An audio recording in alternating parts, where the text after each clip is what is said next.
Good afternoon and welcome to WION World Order. This is our 4th edition and we're calling it Talking Diplomacy, and that's what we'll do.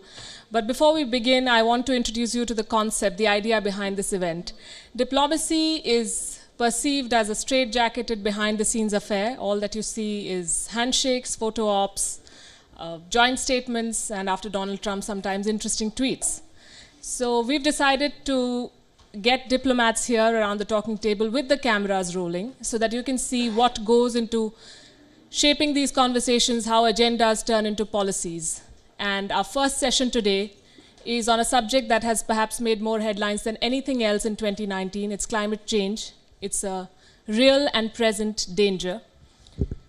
And we'll talk about balancing growth and environment. So let me start by introducing you to the dialogue partners. His Excellency Mr. Siddharto Suryodipuro, Ambassador of Indonesia to India. He also serves as Ambassador of Indonesia to Bhutan. Welcome. Thank you. His Excellency Mr. André Aranha Correa de Lago, Ambassador of Brazil to India. Good to have you here. He was Brazil's chief negotiator for climate change as well. His Excellency Mr. Ugo Astuto, Ambassador of the European Union to India and Bhutan. Welcome to the show. He served as Principal Director for Asia, Foreign Affairs Ministry, Italy. And His Excellency, Mr. Eduardo Sanchez, Charge d'Affaires, Embassy of Spain, served as Deputy Head of Mission in New Delhi and Counselor in Moscow and Tel Aviv. These are our dialogue partners for the first session. Welcome to WION. Before we begin the conversation, I want to put this in perspective with some pointers, some numbers.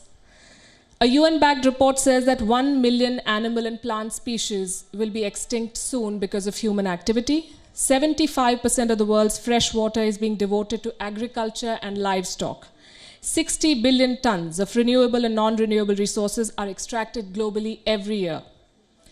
Urban areas have more than doubled since 1992, and this is at the expense of forests mostly. Fertilizer has produced more than 400 dead zones, and the area combined is bigger than the area of the United Kingdom. These numbers are not very encouraging, so let me begin with you. Are we prioritizing growth right? Well, thank you very much. Well, indeed, I believe... thank you very much. Well, indeed, I believe the figures you just mentioned are eloquent enough. We are facing an existential threat, and it's something urgent. We need to act now. We have no time to waste. And I think I can say that the European Union has been taking the lead in advocating change, transformational change now in our model of growth.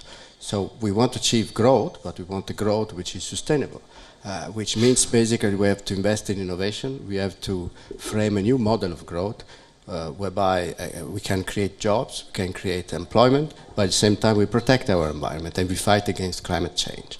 So that's all part and parcel of the new Green Deal that the new Commission President Ursula von der Leyen has presented to Parliament very recently. So it's going to be the major feature actually of the program of the new European Commission. And the fight against climate change, the need for sustainable growth is going to be mainstreamed in all the EU activities, be they domestic, in the domestic scene or in its external projection. So that's why we have set very ambitious targets when it comes to reducing emissions.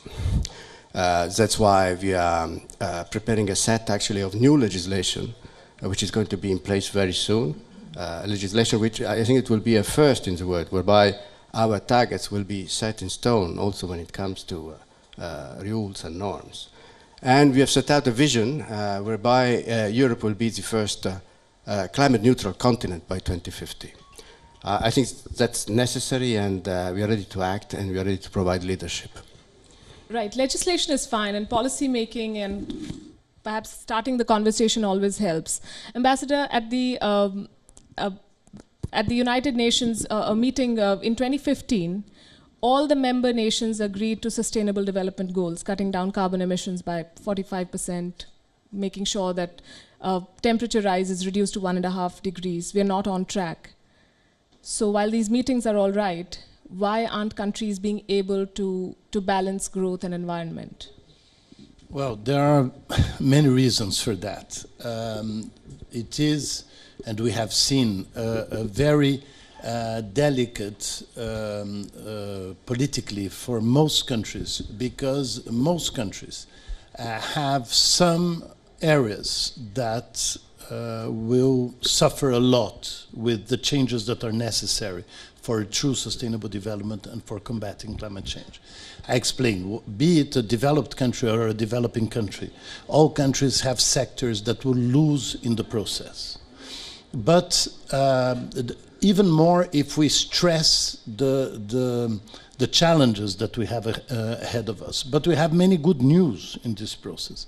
And I have to tell you, I'm glad you mentioned the SDGs, the Sustainable Development Goals, because this is an agenda for the world. And it's an agenda that was approved, as you said, by all the countries. It was started in the Rio +20 conference in Brazil in 2012.